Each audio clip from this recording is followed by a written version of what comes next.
The dove or the dog, China makes peace while baring teeth.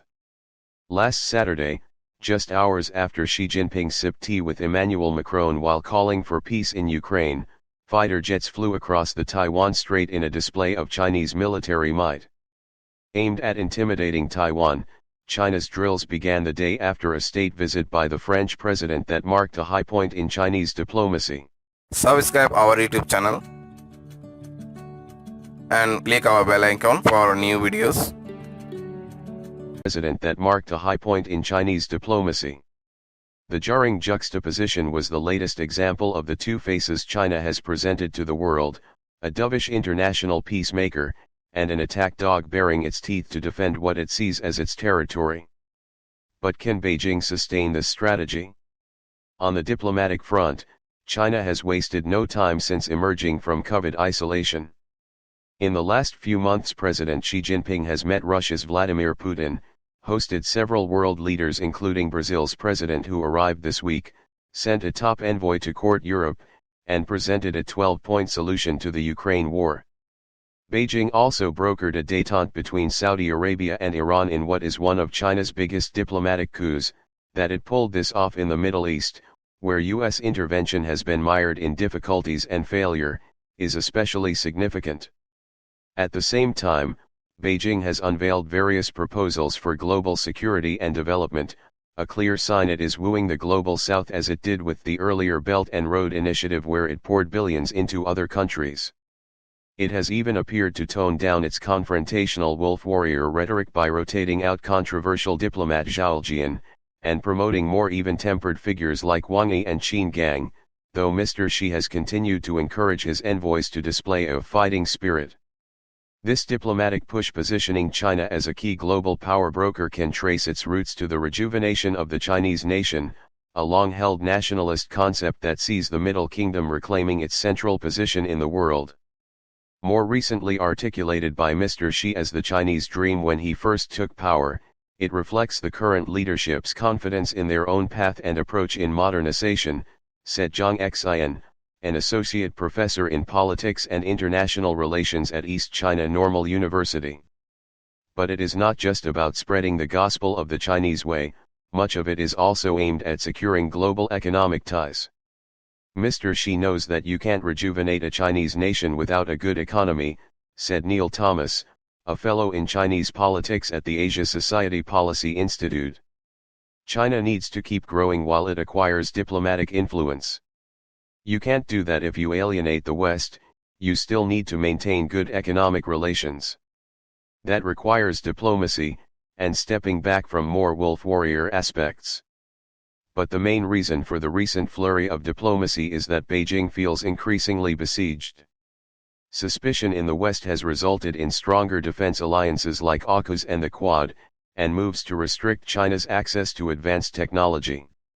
In March, Mr. Xi accused Western countries led by the US of containment, encirclement, and suppression of China, which has brought unprecedented severe challenges to our country's development. It is a feeling that was heightened in the past year with the Ukraine war and the strengthened ties within NATO, noted Ian Chong, a non-resident fellow at Carnegie China. Beijing has realized the US has a lot of powerful friends. The Chinese feel this containment more, so it gives them greater impetus to break out of it, he said. This is why a key plank in China's strategy is the multipolar world, one that has multiple centers of power. Beijing touts this as an alternative to what it calls US hegemony, which it says has pushed countries to form power blocs and aggravates tensions.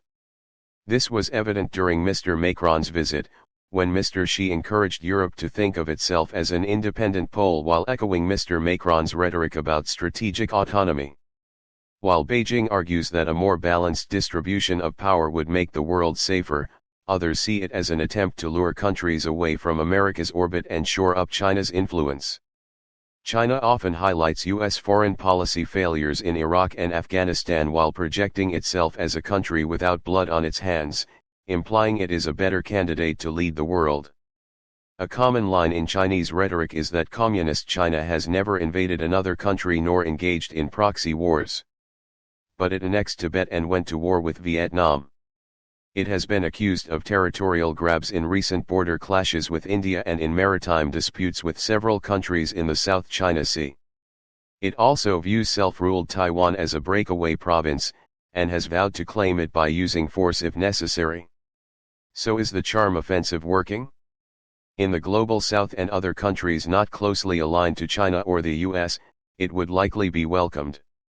China is pitching a non-coercive mediation strategy, which would have wide appeal, said Dr. Zhang. This idea of non-interference would particularly resonate in states with authoritarian governments. Many countries are not focused on democracy and human rights, and China would be their champion in global governance, said Dr. Thomas. But whether they agree enough to stick their neck out for China is unknown, pointed out Dr. Chang. There are red lines they will not cross, as seen in the UN vote on the Ukraine war, where most countries chose to condemn the invasion, while China abstained. Meanwhile, traditional US allies such as Europe continue to debate how to handle China's overtures. Some do not appear easily swayed, like European Commission President Ursula von der Leyen, who took a sterner tone with Mr. Xi when she accompanied Mr. Macron to the Chinese capital. But others keen on preserving their country's economic relationships with China have been more open. During his trip, Mr. Macron was treated lavishly by the Chinese, who welcomed him with an elaborate military parade.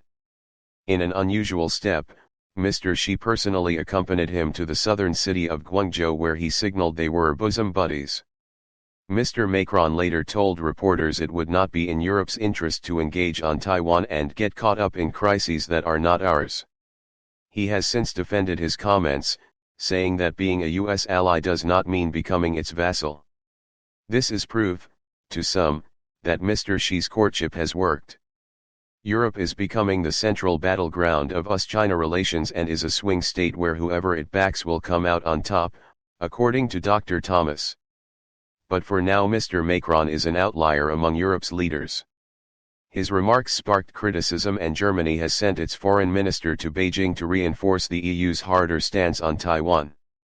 While Europe is hedging its bets between the US and China, Dr. Thomas said, it knows the better bet is still with the US. It is on the topic of Taiwan, however, where China's charm offensive starts to unravel. Beijing's latest military exercises, launched in response to Taiwan's President Tsai Ing-wen meeting top US official Kevin McCarthy last week, saw it deploy the usual array of tactics, sending warplanes and ships and simulating attacks on the island. Taipei says Beijing has stepped up incursions into its air defense zone in recent years, with Chinese military aircraft flying hundreds of sorties every month. Analysts say such moves undercut China's claims of being a peacemaker. While others see it as military aggression, Beijing has always insisted these are defensive moves and, therefore, a domestic issue. But a war over Taiwan would have global consequences, Dr. Chang says.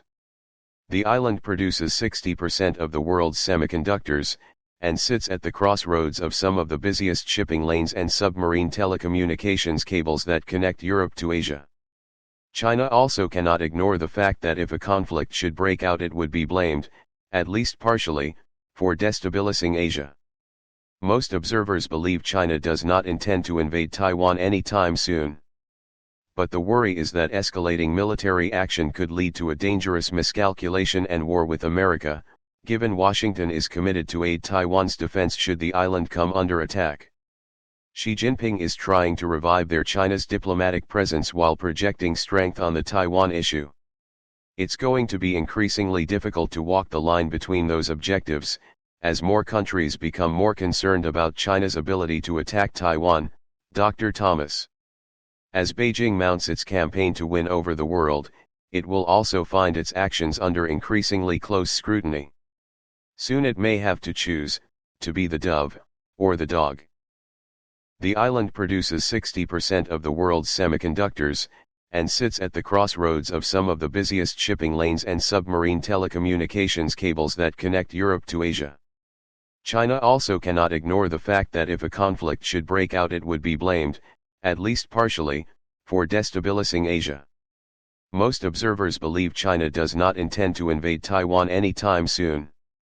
but the worry is that escalating military action could lead to a dangerous miscalculation and war with America, given Washington is committed to aid Taiwan's defense should the island come under attack. Xi Jinping is trying to revive China's diplomatic presence while projecting strength on the Taiwan issue. It's going to be increasingly difficult to walk the line between those objectives, as more countries become more concerned about China's ability to attack Taiwan, Dr. Thomas. As Beijing mounts its campaign to win over the world, it will also find its actions under increasingly close scrutiny. Soon it may have to choose, to be the dove, or the dog. Find its actions under increasingly close scrutiny. Soon it may have to choose, to be the dove, or the dog. Subscribe our YouTube channel and click our bell icon for new videos.